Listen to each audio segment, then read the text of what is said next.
Hello everyone, welcome back to Ayumilove channel for another Watcher of Realms video. So in today's video, I'll be creating a guide on how to farm EXP efficiently. So let's get right into it. So the first thing is you need to unlock those EXP dungeon at the highest stage. So if you were to go into this rate section, resource rate, EXP rate, as you can see, I'm at the highest stage, which is stage 7. And in order to unlock stage 7, you need to complete the normal difficulty. And completing those stage 4 of those campaign stages. As you can see, right, stage 7 provides 10,500 EXP potion for around about like close to 40 energy, whereas for stage 1, it only provides 1,000 EXP potion for 10 energy. So this one, although it costs 4 times more, but it delivers 10 times more of the EXP potion. So the first tip is try to unlock the highest stage of the EXP dungeon. And if you were to head over to the campaign stage, the EXP dungeon will be unlocked every like floor 4 or chapter 4. But this one will be different at the lower stages. So at like chapter 1, you do not have any. Then starting at chapter 2, you will unlock your first you unlock the second EXP dungeon at floor or stage 6 here. This is stage 6 or floor 6. Then chapter 3, it will be unlocked at floor 7. Then chapter 4 is now at floor 4. Chapter 5 will be the same, floor 4. Chapter 6 as well as chapter 7. Or it will be different a bit. So chapter 7 will be at floor 8. And yeah, so this 5, 6, 7, 8. So that's so chapter 8 will be on floor 4 as well. So try to unlock this EXP dungeon to get the highest EXP potion each time you farm.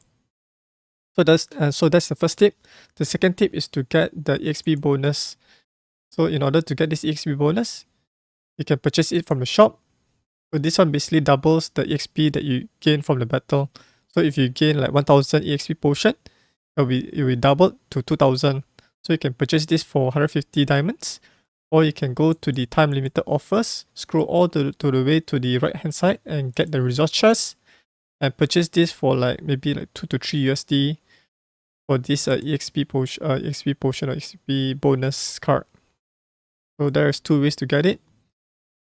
Then on top of that, you can also purchase the privilege card. So privilege card will get you an additional 20% more EXP from battles. So this is another way to maximize the amount of EXP you gain per battle. And you can also check whether it's active or not by clicking on this icon here. So this privilege card will be lasting for around about 27 days and 5 hours. And yeah, so that's the second tip on how you can get the most EXP from each battle. Alright, so let's head over to the raid section. And in today's video, I'll be teaching you on how to form or set up your team for this dungeon. So the heroes that I recommend you to get, it will be heroes that can provide AoE damage. Even though if you don't have any, you can find heroes that can perform like AoE bomb damage, although their attack does not deal like AoE damage. So for example, you can choose Voltus. Voltus is your starting hero. So Voltus, if you check on Voltus skills, right, he has this basic attack known as this magic attack. Attack inflicts magic damage and will bounce to one extra enemy. So this one doesn't sound much. However, he has a passive skill that synergizes with his basic ability that allows him to bounce even more targets. And then his ultimate ability allows him to strike up to 5 enemies at once. This one is really useful in clearing up those mini enemies that comes out from the entrance of this EXP dungeon. He's really useful up to late game of this EXP dungeon to speed up the farming process. And as you can see here, I've already leveled him up to level 60. It's really useful. And if you're a free-to-play player or low spender, right, if you're not able to get any mage that perform AoE damage, you can get him to level 60 to help you to farm those dungeons quickly. And another one would be, let me give you another example, like Morrigan. Morrigan is something similar to Voltus. She does not deal AoE damage, but her basic ability targets 3 enemies. So although it doesn't target AoE, doesn't perform AoE damage, right?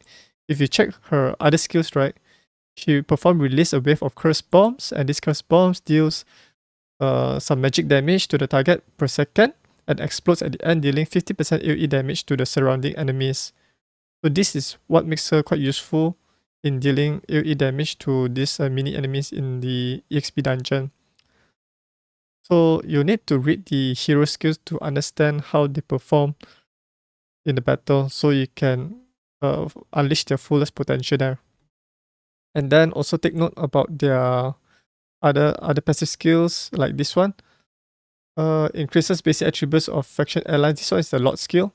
Only certain heroes have this Lord skill whenever they're put in the Lord position or the leader position. So increase basic attributes of faction allies by 50%. Faction allies deal 30% more damage to slow, stun, frozen, and immobilize enemies. Alright.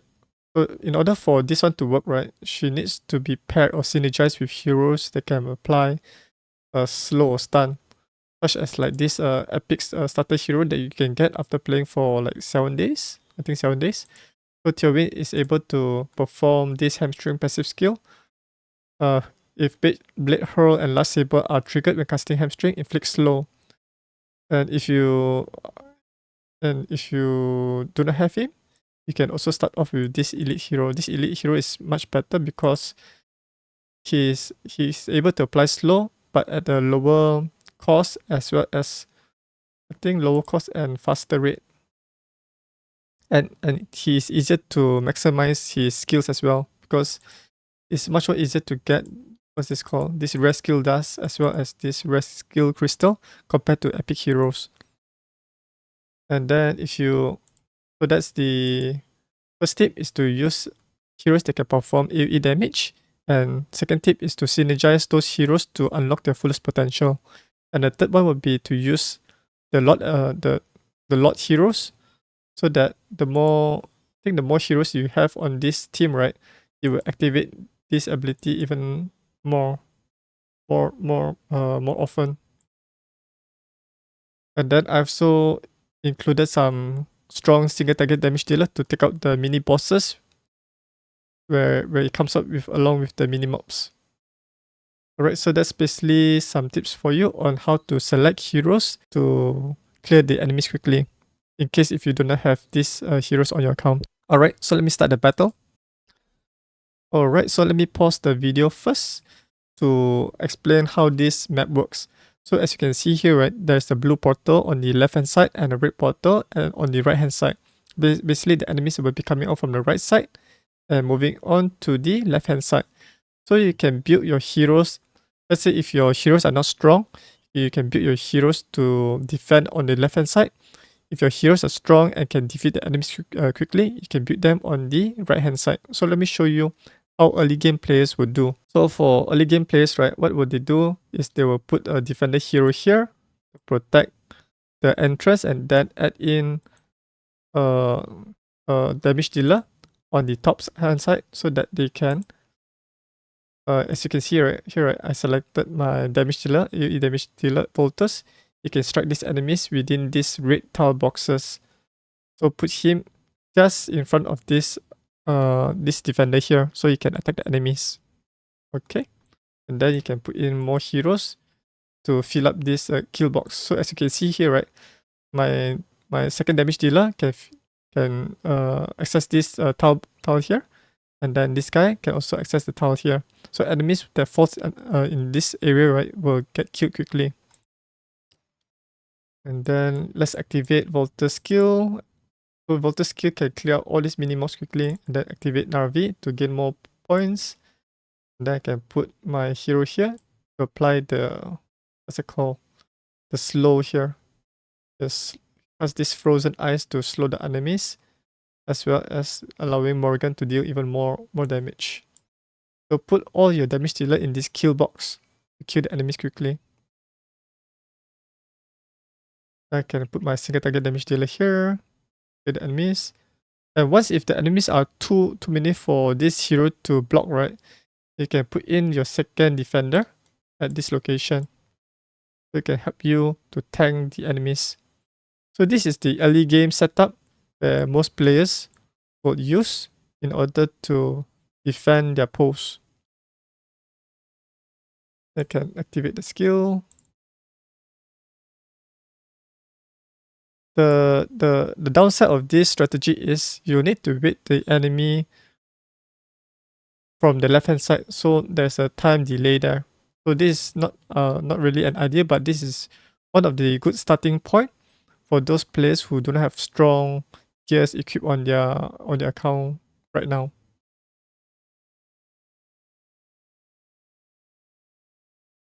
Okay, so this is the big boss that carries a big chest, and then there's a mini goblins that is carrying this bigger chest, a bigger EXP potion bags. Alright, so this is the first setup. Let me show you the second setup.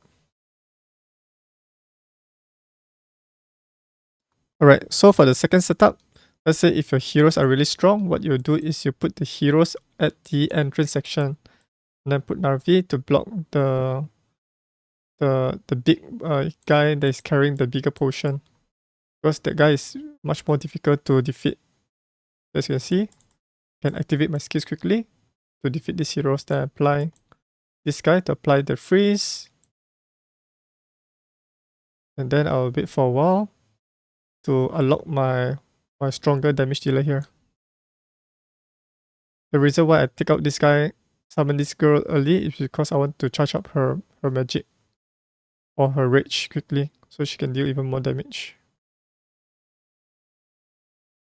Then I put Turbine here to slow them down.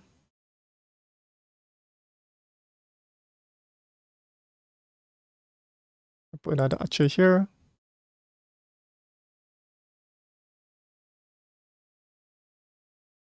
Then use her magic ability to one-shot everyone.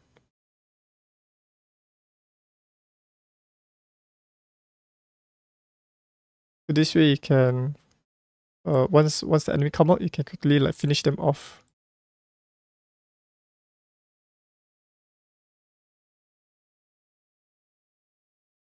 Oh, the battle ended much more faster than I thought. So this is not one of my shortest clearance record. Basically, I was explaining about performing something, but my shortest time would be like 1 minute and 6 seconds. So the reason why it states that shortest clearance record has not been updated because this run is not perfect. So let me show you my perfect run. But I think it still can be optimized once your heroes receive more powerful equipments. So let me perform the auto fight. This auto fight battle, right? What it does, it will use your fastest run. And if let's say if your and also you can also automatically sell gears, but this XP dungeon does not drop any gears, so this one doesn't really matter. Let me purchase some energy first to show you my auto run. So this one costs around about 60 energy. Alright, so let me show you an auto fight. So auto fight, right, will be running on a 3 times speed if you're a free to play player. And if you purchase a privilege card, right, you'll run at 3.5 times speed. Just a 0.5 time extra speed there. So this one will take around about 20 seconds. Because this run in total costs around about 1 minute. So this run will take around about 20 seconds. So the run is much more faster here. So the time cost is around about 1 minute and 10 seconds. So there's some RNG where sometimes it can be fast, sometimes it can be slow, depending on the RNG of your heroes casting or getting those rage and so forth. So this is stats. As you can see, the starter hero Voltus dealt the most damage in comparison to my legendary heroes. 1.68 1.768 million damage. So don't sleep on this Voltus guy. He's really good. Use him as your EXP dungeon clearer. Alright, so that's it for the video. Hopefully you found this video helpful. If you do give this video a thumbs up. And if you're new to my YouTube channel, you can click on the subscribe button to get notified whenever I upload a new video on this channel. If you have any questions, you can leave them in the comment section below and I'll answer them as soon as possible. And yeah, thanks for watching and I'll see you guys in the next video. Bye.